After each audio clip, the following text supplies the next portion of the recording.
ragazzi, oggi siamo tornati in sella, ma stranamente non con un motovlog, ma con un video in cui io non parlo ma scanno e basta. Intanto la moto si scalda mentre parlo, quindi adesso mi ammutolisco e voi guardate il video senza sentirmi blaterare.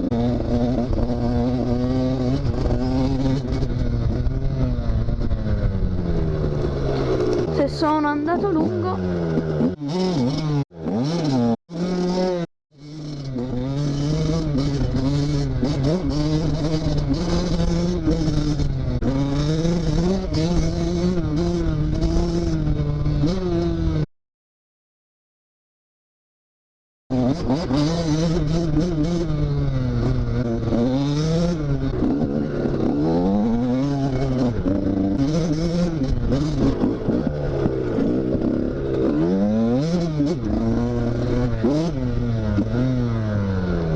Interrompo un attimo il mio silenzio per rendermi conto e informarvi che devo aver sporcato il disco posteriore con il prodotto per la catena, perché non frena assolutamente nulla, veramente è diventato spugnosissimo. Infatti sono costretto a usare molto il freno motore, anche se so che non fa bene, altrimenti non rallenta abbastanza dietro.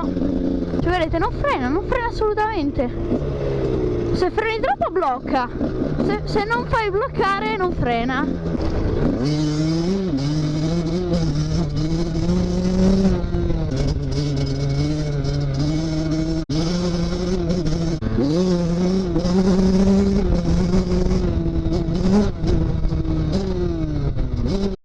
Qui in piedi.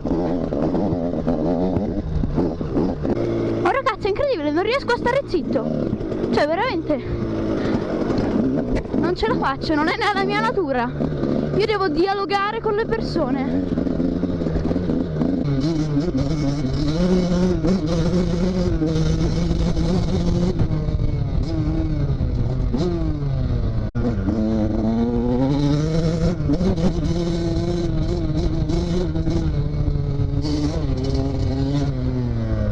Qui non riandiamo lunghi come prima.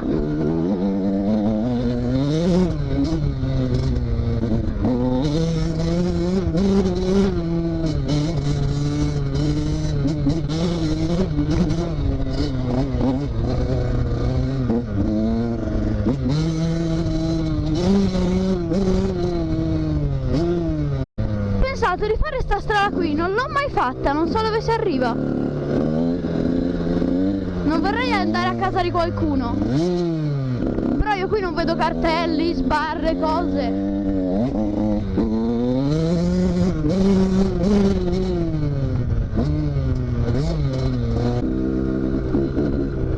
Sì, si va a casa di qualcuno. Ora in discesa vediamo di grippare col freno motore. Lubrifichiamo la biella col pettini di gas.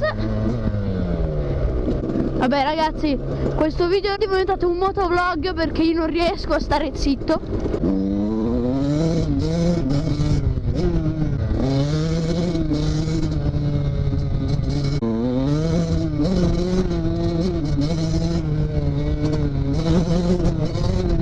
Niente ragazzi, devo pulirmi il disco perché le strade sono due, o grippo o vado dritto e mi schianto. Bene ragazzi, già che ci siamo aggiungiamo a questo video anche un tutorial su come pulire i dischi dei freni da residui di prodotto per catene.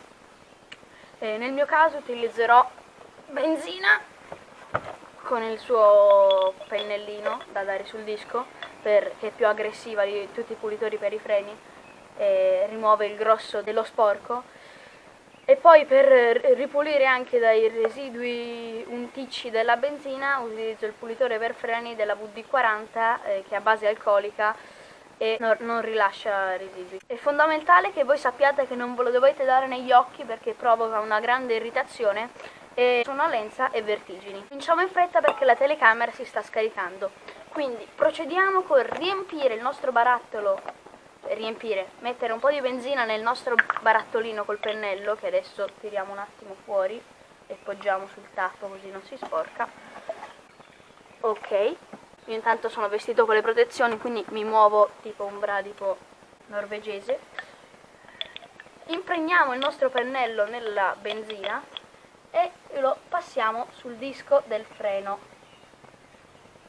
dentro le pastiglie e anche all'interno del disco del freno, che se no quel lato lì si offende.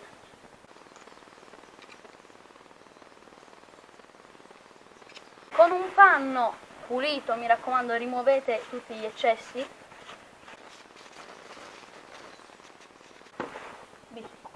Stai ferma lì. E a questo punto possiamo passare a applicare il pulitore per i freni. Mi raccomando molto abbondantemente perché evapora velocemente. E poi lasciare evaporare e poi ripulire gli eccessi con un panno pulito. Quindi ora aspettiamo che evapori e poi piglio un altro Scottex e lo pulisco. Benissimo, il pulitore è evaporato e quindi noi con un altro Scottex pulito rispetto a quello di prima che era diventato marrone possiamo passare a pulire il disco dal residuo di pulitore per i freni.